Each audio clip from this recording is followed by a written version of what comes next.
ನಮಸ್ಕಾರ, ವನಶ್ರೀ ಚಾನಲ್ಗೆ ಸ್ವಾಗತ. ಒಂದಾಯಿತು, ಬನ್ನಿ ಇವತ್ತು ವಸುದೇವ ಕುಟುಂಬ ಸೀರಿಯಲ್ಲು ಹೇಗೆ ಮೂವ್ ಆಗುತ್ತೆ, ಏನು ಸ್ಟೋರಿ ನೋಡೋಣ. ನನ್ನ ಚಾನಲ್ಗೆ ಸಬ್ಸ್ಕ್ರೈಬ್ ಮಾಡ್ಕೊಳ್ಳಿ, ಹಾಗೆ ಒಂದು ಲೈಕು ಕೂಡ ಕೊಡಿ. ಮತ್ತು ಈ ಸ್ಟೋರಿ ಇಷ್ಟ ಆಯಿತು ಅಂತ ಅಂದರೆ ಕಮೆಂಟ್ಸಲ್ಲಿ ಕೂಡ ಹೇಗಿತ್ತು ಅಂತ ಹೇಳಿ. ಹಾಗೆ ಇವತ್ತು ಕುಮಾರ ಬೋಟಿಕ್ ಇಟ್ಕೊಂಡಿದ್ದಾನೆ. ಕುಮಾರ ಗೀತಾ ಇಬ್ಬರು ಬೋಟಿಕ್ ಇಟ್ಕೊಂಡಿದ್ದಾರೆ. ಬೋಟಿಕ್ಕಿಂದ ಬಟ್ಟೆ ಹೊಲಿದು ಯಾರು ಕೊಟ್ಟಿರ್ತಾರೋ ಅವ್ರ ಮನೆಗೆ ಸ್ಟಿಚಿಂಗ್ ಮಾಡಿ ತೊಗೊಂಡೋಗಿ ಕೊಡೋ ಅಂತ ಕೆಲಸ ಮಾಡ್ತಿದ್ದಾರೆ. ಅದಕ್ಕೆ ನಿತಿನ್ ಅಂದರೆ ಅವನ ಫ್ರೆಂಡು, ಕುಮಾರನ ಫ್ರೆಂಡು ನಿತಿನ್, ಅವನು ಕಾರಲ್ಲಿ ಹೋಗ್ತಾ ಇರ್ತಾನೆ. ಎಲ್ಲೋಗ್ತಿದ್ದೀಯ ಅಂತ ಕೇಳಿದಾಗ ಹಿಂಗೆ ಅಂದ, ಬಾ ಡ್ರಾಪ್ ಕೊಡ್ತೀನಿ ಅಂತ ಕರ್ಕೊಂಡು ಹೋಗ್ತಾನೆ. ಆಮೇಲೆ ಹೋಟೆಲ್ಗೆ ಹೋಗಿ ಕಾಫಿ ಕುಡಿಯೋಣ ಅಂತ ಕೇಳ್ತಾನೆ ನಿತಿನ್. ಅದಕ್ಕೆ ಕುಮಾರ ಹೇಳ್ತಾನೆ, ಬೇಡ ಲೇಟ್ ಆಗುತ್ತೆ, ಇವಾಗ ನಾನು ಫಸ್ಟು ಡೆಲಿವರಿ ಕೊಟ್ಟು ಅಂಗಡಿಗೆ ಹೋಗಬೇಕು, ಬೋಟಿಕ್ಕಲ್ಲಿ ತುಂಬ ಕೆಲಸ ಇದೆ, ಹೋಗಬೇಕು ಅಂತ ಹೇಳ್ತಾನೆ. ಈ ಕಡೆ ವಂಶಿ ಬರ್ತಾನೆ. ತಾತ ಅಜ್ಜಿ ಇವತ್ತೊಂದು ಗುಡ್ ನ್ಯೂಸು ಅಂತಾನೆ. ಏನಪ್ಪ ಗುಡ್ ನ್ಯೂಸು ಅಂತ ಅಂದಾಗ, ಮತ್ತು ನೆನ್ನೆ ಕಾಂಟ್ರಾಕ್ಟ್ ಕೊಡಲ್ಲ ಅಂತ ಹೋಗಿದ್ರಲ್ಲ, ಇವತ್ತು ಅವರೇ ಫೋನ್ ಮಾಡಿ ಕಾಂಟ್ರಾಕ್ಟ್ ನಿಮಗೆ ಕೊಡ್ತೀನಿ ಅಂತ ಹೇಳಿದ್ರು ಪ್ರಾಜೆಕ್ಟನ್ನು ಅಂತ ಹೇಳ್ತಾನೆ. ಅಯ್ಯೋ, ಇದಕ್ಕಿಂತ ಖುಷಿ ವಿಷಯ ಇನ್ನೇನು ಬೇಕಪ್ಪ, ತುಂಬ ಒಳ್ಳೆ ವಿಷಯ ಹೇಳಿದೀಯಾ. ಸದ್ಯ ನೋಡು, ದೇವರು ನಮ್ಮ ಕಡೆನೇ ಇದ್ದಾನೆ, ದೇವರು ಕೈ ಬಿಡಲ್ಲ, ನಾವು ಅಂದ್ಕೊಳ್ಳೋದೇ ಒಂದು ಆಗೋದೇ ಇನ್ನೊಂದು ಅಂತ ಹೇಳ್ತಾರೆ. ಹಂಗಂತ ಹೇಳ್ತಿದ್ದಾಗ ಈ ರಾಗಿಣಿ ಮತ್ತು ಅವ್ರ ಅತ್ತೆ ಅಲ್ಲಿಗೆ ಬರ್ತಾರೆ. ಇಬ್ಬರೂ ಬಂದು ನೋಡ್ತಾ ಇರ್ತಾರೆ. ಇವನು ವಂಶಿ ಹೇಳ್ತಾ ಇರ್ತಾನೆ, ಅಜ್ಜಿ ಕೇಳ್ತಾ ಇರುತ್ತೆ, ತಾತ ಕೇಳ್ತಾ ಇರುತ್ತೆ, ಇವರಿಬ್ಬರು ನೋಡ್ತಾ ಇರ್ತಾರೆ. ಅಯ್ಯೋ, ಮತ್ತೆ ಇವ್ರ ಡ್ರಾಮಾ ಶುರುವಾಯ್ತಲ್ಲ ಅತ್ತೆ ಅಂತ. ನಮ್ಮ ಶುರುವಾಯಿತು ನೋಡು, ನಾವೇನೇ ಮಾಡೋಕ್ಕೋದ್ರೂ ಎಲ್ಲ ಒಳ್ಳೆಯದೇ ಆಗ್ತಾಯಿದೆ, ಏನು ಮಾಡೋದು, ಈ ಡ್ರಾಮಾ ನೋಡೋಕ್ಕಾಗಲ್ಲ, ಬನ್ನಿ ಅತ್ತೆ ಹೋಗೋಣ ಅಂತ ಅಂತಾಳೆ. ಇರು ಒಂದು ನಿಮಿಷ ಅಂತ ಹೇಳ್ಬಿಟ್ಟು ಇರಿಸ್ಕೋತಾಳೆ. ಆಮೇಲೆ ವಂಶಿ ಹೇಳ್ತಾನೆ, ತುಂಬ ಖುಷಿಯಾಗಿದ್ದಾನೆ, ಈ ಪ್ರಾಜೆಕ್ಟ್ ಸಿಕ್ಕಿದ್ದು ತುಂಬ ಒಳ್ಳೆಯದಾಯಿತು, ಇಲ್ಲಾಂದರೆ ಎಷ್ಟೋ ಜನಕ್ಕೆ ಕೆಲಸ ಕೊಡ್ಬೋದು ನಾನು, ಅದಕ್ಕೋಸ್ಕರ ಇದು ಬೇಕೇ ಬೇಕು ಅಂತ ನಾನು ಹಂಬಲಿಸ್ತಾ ಇದ್ದಿದ್ದು ಅಂತ ಹೇಳ್ತಾನೆ. ಹೌದಾ, ತುಂಬ ಅಂತ ಒಳ್ಳೆ ಪ್ರಾಜೆಕ್ಟಾ, ಹೌದು ಮಾಡು ಅಂತ ಹೇಳ್ತಾರೆ. ಆವಾಗ ಇವರಿಬ್ಬರು ಉರ್ಕೊತಾರೆ, ಅಲ್ಲೂ ಸಖತ್ತು ಉರ್ಕೊತಾರೆ. ಅಂದರೆ ಸ್ವಾತಿಯಿಂದ ಏನೂ ಮಾಡೋಕ್ಕಾಗ್ತಾ ಇಲ್ವಲ್ಲ ಅಂದ್ಕೊಂಡು ತುಂಬ ಬೇಜಾರು ಮಾಡ್ಕೊಳ್ತಾ ಇದ್ದಾರೆ ಇಬ್ಬರೂ. ತಿನ್ನೋದು ಅವ್ರ ಮನೆ ಅನ್ನ, ಆದರೆ ಅವ್ರ ಮನೆಗೆ ಬೇಜಾರು ಮಾಡ್ಕೊಳ್ಳೋದು ಇವ್ರದ್ದೆಂಥ ಇದಪ್ಪ. ಹಾಗೆ ಆಗ ವಂಶಿ ಹೇಳ್ತಾನೆ, ನಾನು ಎಷ್ಟು ಇಷ್ಟಪಟ್ಟಿದ್ದೆ ಈ ಪ್ರಾಜೆಕ್ಟನ್ನ, ಅದು ಇವಾಗ ನನ್ನ ಕೈ ಸೇರಿದಂಗಾಯಿತು, ಇನ್ನು ಬಿಡಿ ಅಜ್ಜಿ, ತುಂಬ ಜನಕ್ಕೆ ಕೆಲಸ ಕೊಡೋದು ನಾನೇನೆ ಅಂತ ಎಲ್ಲ ಹೇಳ್ತಾನೆ. ಆಮೇಲೆ ವಂಶಿ ದೇವಸ್ಥಾನಕ್ಕೆ ಹೋಗಿರ್ತಾಳೆ. ದೇವಸ್ಥಾನಕ್ಕೆ ಹೋಗಿ ಅಣ್ಕೈ ಮಾಡಿಸ್ಕೊಂಡು ಪೂಜೆ ಮಾಡಿಸ್ಕೊಂಡು ವಂಶಿ ಹೆಸರಲ್ಲೇ ಅಭಿಷೇಕ ಎಲ್ಲ ಮಾಡಿಸ್ಕೊಂಡು ಬರ್ತಾಳೆ. ಪ್ರಸಾದ ತೊಗೊಂಡು ಬಂದುಬಿಟ್ಟು, ತೊಗೊಳ್ಳಿ ವಂಶಿಯವರೇ ಪ್ರಸಾದ ತಿನ್ನಿ ಅಂತ ಕೊಡೋಕ್ಕೆ ಹೋಗ್ತಾಳೆ. ಬೇಡ ಅಂತ ಹೇಳ್ತಾನೆ. ಆವಾಗ ಅಜ್ಜಿ ತಾತ ಬೈತಾರೆ, ದೇವಸ್ಥಾನಕ್ಕೆ ಹೋಗಿ ಪ್ರಸಾದ ತಂದಿದ್ದಾಳೆ ವಂಶಿ, ತಗೊಳ್ಳೋ, ಪ್ರಸಾದ ಬೇಡ ಅನ್ಬಾರ್ದು, ತಗೊಳ್ಳೋ ಅಂತ ಹೇಳ್ತಾರೆ.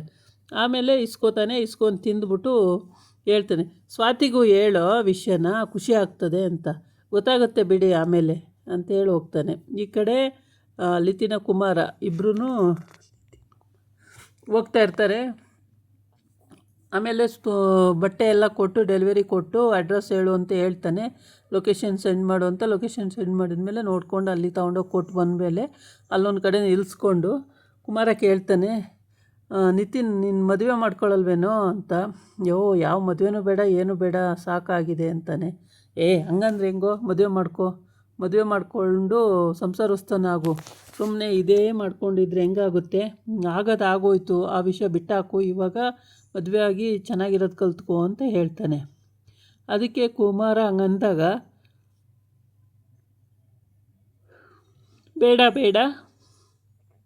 ಮದುವೆನೇ ಬೇಡ ಅನಿಸ್ಬಿಟ್ಟಿದೆ, ಜೀವನದಲ್ಲೇ ಇನ್ನು ಮದುವೆನೂ ಬೇಡ, ಏನೂ ಬೇಡ, ಆರಾಮಾಗಿ ಹಿಂಗೆ ಇದ್ಬಿಡೋಣ ಅಂತ. ಅಲ್ಲ, ನಿಮ್ಮ ಅಪ್ಪ ಮಾಡಿರೋ ಬೇಜಾನ ಆಸ್ತಿನೇ ಇದೆ, ನೀನೇನಕ್ಕೆ ದುಡಿಬೇಕು ಅಂತ ಕೇಳ್ತಾನೆ. ಅಪ್ಪ ಮಾಡಿರೋದು ಬೇರೆ, ನಾನೇ ಸ್ವಂತ ದುಡಿಬೇಕು ಅನ್ನೋದು ನನ್ನ ಇಂಟೆನ್ಷನ್ನು. ಹಾಗಾಗಿ ನನ್ನದೇ ಸ್ವಂತ ಬಿಸ್ನೆಸ್ಸಲ್ಲಿ ನಾನು ದುಡಿದು ನಾನು ಸಂಪಾದನೆ ಮಾಡಬೇಕು. ಅಪ್ಪಂದು ಬಿಡು, ಅಪ್ಪನ ಹತ್ರನೇ ಇರಲಿ ಅಂತ ಹೇಳ್ತಾನೆ. ಎಷ್ಟು ಒಳ್ಳೆ ಮನಸ್ಸಿದೆಯೋ ನಿನಗೆ ಅಂತ ಹೇಳ್ಬಿಟ್ಟು ಅಂದರೆ ಈ ಕುಮಾರನ ಇಂಟೆನ್ಷನ್ನು ನಾದಿನಿ ಕೊಡೋಕ್ಕೆ ಅನಿಸುತ್ತೆ, ಪೀಡಿಕೆ ಹಾಕ್ತಿದ್ದಾನೆ. ಆದರೆ ನಾದಿನಿ ಕೊಡೋದಕ್ಕೆ ಪೀಡಿಕೆ ಹಾಕೋದು ಇವನಿಗೆ ಅದು ಅರ್ಥ. ಇವನಿಗೆ ಫಸ್ಟೇ ನೆನ್ನೆನೇ ಭೇಟಿ ಆಗಿರ್ತಾರೆ ಅವರಿಬ್ಬರೂ. ಅವಳು ಮನೇಲಿ ಹೇಳ್ತಾ ಇರ್ತಾಳೆ, ಅಮ್ಮ ಒಂದು ದಿವಸ ನಿತಿನ್ ಕರಿಯೋಣಮ್ಮ ಊಟಕ್ಕೆ ಅಂತ. ಅದಕ್ಕೆ ಗೀತಾ ಅಂತಾಳೆ, ಏನು ಬೇಡ, ಅವನೇನು ಮಾಡೋಕ್ಕೆ ಊಟಕ್ಕೆ ಕರಿಬೇಕು, ಏನು ಬೇಡ, ಈಗ ಅವನು ಕಾಪಾಡಿದ್ದಾಯಿತು, ಕರ್ಕೊಬಂದುಬಿಟ್ಟಿದ್ದಾಯಿತು, ಇನ್ನು ಊಟ ಗೀಟಕ್ಕೆ ಏನು ಕರೆಯೋದು ಬೇಡ, ಮನೆಗೆ ಬರೋದು ಬೇಡ ಅಂತ ಹೇಳ್ತಾಳೆ. ನೋಡಮ್ಮ ಅಕ್ಕ ಹೆಂಗೆ ಆಡ್ತಾಳೆ, ಒಳ್ಳೆ. ಯಾವಾಗ ನೋಡಿದ್ರೂ ಇವಳು ಏನಪ್ಪ ಎಲ್ಲದಕ್ಕೂ ಇವಳು ಕೇಳೇ ಮಾಡಬೇಕು ಅಂತ ಬೇಜಾರು ಮಾಡ್ಕೋತಾಳೆ. ಈ ಕಡೆ ಸ್ವಾತಿ ದೇವಸ್ಥಾನಕ್ಕೆ ಹೋದಾಗ ಹೂ ತಗೊಳ್ಳೋಕ್ಕೆ ಅಂತ ಪ್ರಾಜೆಕ್ಟ್ ಓನರು ಅಲ್ಲಿಗೆ ಬಂದಿರ್ತಾನೆ. ಸ್ವಾತಿನೂ ಅಲ್ಲಿ ಹೋಗಿರ್ತಾಳೆ. ಆವಾಗ ಹೂ ತಗೊಂಡಾಗಿತ್ತೆ. ಹೂ ತಗೊಂಡು 500 ರೂಪಾಯಿ ಹೂವಿಗೆ 5,000 ಪೇ ಮಾಡಿಬಿಟ್ಟಿರುತ್ತೆ ಅಯ್ಯಪ್ಪ. ಈ ಅಮ್ಮಂಗೆ ಹೇಳುತ್ತೆ, ನಾನು 5,000 ಪೇ ಮಾಡಿಬಿಟ್ಟಿದ್ದೀನಿ, ವಾಪಸ್ ಕೊಡಮ್ಮ ಅಂತೇಳಿ. ನಾನು ಕೊಡಲ್ಲ ಕನ್ನಡ, ನಾನು ಬಡವಿನೇ, ಬಿಡೋಣ ಬದುಕೋತೀನಿ ಅಂತ ಹೇಳ್ತಾಳೆ. ಅದು ಹೆಂಗಮ್ಮ ಆಗುತ್ತೆ, ಬದುಕೋತೀನಿ ಅಂದರೆ ಹೆಂಗಾಗುತ್ತೆ? ದುಡ್ಡೇ ಅಲ್ವಾ, ವ್ಯವಹಾರನೇ. ಈಗ 500 ರೂಪಾಯಿಗೆ 5,000 ಪೇ ಆಗಿದೆ, ಅದು ದುಡ್ಡು ವಾಪಸ್ ಕೊಡಬೇಕಲ್ವಾ ಅಂತ ಹೇಳ್ತಾನೆ. ಇಲ್ಲಿ ಈಗೆಲ್ಲಣ್ಣ ದುಡ್ಡು, ನನಗೇನು ಕಾಸು ಇಟ್ಕೊಂಡಿದ್ದೀನ ಕೊಡೋಕ್ಕೆ ಅಂತ ಹೇಳ್ತಾಳೆ. ಆಗ ಇದನ್ನು ಎರಡನ್ನೂ ನೋಡ್ತಾ ಇರ್ತಾಳೆ ಸ್ವಾತಿ. ಸುಮಾರು ಹೊತ್ತಿಂದ ನೋಡ್ತಾ ಇರ್ತಾಳೆ, ಅಬ್ಸರ್ವ್ ಮಾಡ್ತಾ ಇರ್ತಾಳೆ. ಲಾಸ್ಟಲ್ಲಿ, ಸರ್ ದುಡ್ಡನ್ನ ಹೌದು ಕಷ್ಟಪಟ್ಟು ದುಡ್ದಿದ್ದು ದುಡ್ಡೇ, ಹಾಗಂತ ದುಡ್ಡು ಪ್ರಾಜೆಕ್ಟು ಎಲ್ಲ ಒಂದೇ ಅಲ್ವಾ ಸರ್, ಇಷ್ಟಪಟ್ಟಿದ್ದು ನಮ್ಮ ಕೈಗೆ ಸೇರಬೇಕು ಅಂದರೆ ಅದೇನೋ ಮಿಸ್ಟೇಕಿಂದ ಹಂಗೆ ಆಯಿತು ಅಂತಂದರೆ ನೀವು ವಂಶಿಗೆ ಪ್ರಾಜೆಕ್ಟನ್ನೇ ಕೊಡಲ್ಲ ಅಂದ್ಬಿಟ್ರಂತಲ್ಲ ಸರ್, ಅದು ನಮ್ಮ ಇದಕ್ಕೆ ಕಂಪ್ನಿಗೆ ಅಂತ ಹೇಳ್ತಾಳೆ. ನೀನು ಯಾರಮ್ಮ ಅಂತ ಕೇಳ್ತಾನೆ. ನಾನು ವಂಶಿ ಮಿಸ್ಸಸ್ಸು.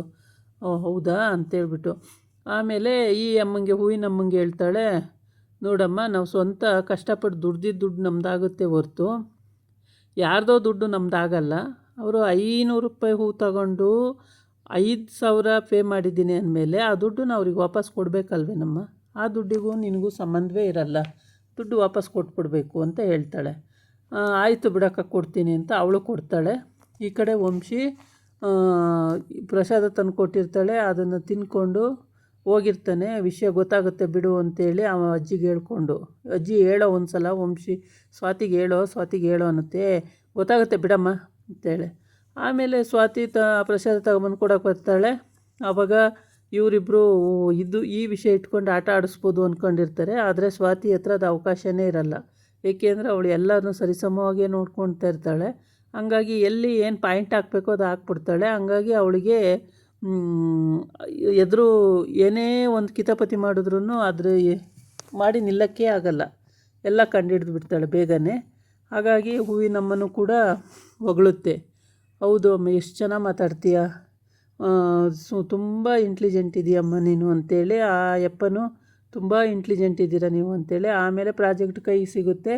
ಆವಾಗ ತುಂಬ ಖುಷಿಯಾಗಿ ಆಫೀಸಿಗೆ ಹೋಗ್ತಾನೆ. ಆಫೀಸಲ್ಲಿ ಎಲ್ಲರೂ ಪ್ರಾಜೆಕ್ಟ್ ಸಿಕ್ಕಿರೋದಕ್ಕೆ ತುಂಬ ಖುಷಿ ಪಡ್ತಾರೆ. ಆಮೇಲೆ ಈ ಪ್ರಾಜೆಕ್ಟ್ ಯಾರಿಂದ ಸಿಕ್ತು ಅಂತ ಗೊತ್ತಾ ಸರ್ ನಿಮಗೆ ವಂಶಿಯವರೇ ಅಂತ ಹೇಳ್ತಾರೆ. ಯಾರಿಂದ ಸರ್ ಅಂತ ಅಂದಾಗ ನಿಮ್ಮ ಮಿಸ್ಸಸ್ಸಿಂದ ಅಂತ ಹೇಳ್ತಾರೆ. ನಿಮ್ಮ ಮಿಸ್ಸಸ್ಸಿಂದ ರಿಟರ್ನ್ ಸಿಕ್ಕಿದೆ ನಿಮಗೆ ಅಂತ. ಅವನಿಗೆ ಖುಷಿ ಆಗುತ್ತೆ. ಆಗ ಮನೆಗೆ ಸ್ವೀಟ್ ತಗೊಬಂದು ಅವನ ಹೆಂಡ್ತಿಗೂ ಸ್ವಾತಿಗೂ ಕೊಡ್ತಾನೆ, ಅವನು ತಿಂತಾನೆ, ಎಲ್ಲರಿಗೂ ಕೊಡ್ತಾನೆ. ತುಂಬ ಖುಷಿ ಪಡ್ತಾರೆ. ಇವತ್ತಿಂದು ಆ ರೀತಿ ಅವನು ಖುಷಿ ಪಡೋಕ್ಕೆ ಒಂದು ಅವಕಾಶ ಸಿಕ್ತಂಗಾಯಿತು. ತುಂಬಾ ಖುಷಿಯಾಗಿದ್ದಾನೆ.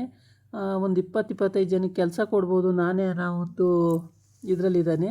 ಆಫೀಸಲ್ಲಿ ಎಲ್ಲ ಬೇಜಾರು ಮಾಡ್ಕೊಂಡಿದ್ರು, ಏನು ಕೈ ತಪ್ಪು ಹೋಯ್ತಲ್ಲ ಅಂತೇಳ್ಬಿಟ್ಟು, ಈಗ ಸಿಕ್ತಲ್ಲ ಅಂತೇಳಿ. ಇದಾಗಿತ್ತು ಇವತ್ತಿನ ವೀಡಿಯೋ. ನಾಳೆ ಇನ್ನೊಂದು ವೀಡಿಯೋ ಜೊತೆ ಬರ್ತೀನಿ. ನಮಸ್ಕಾರ.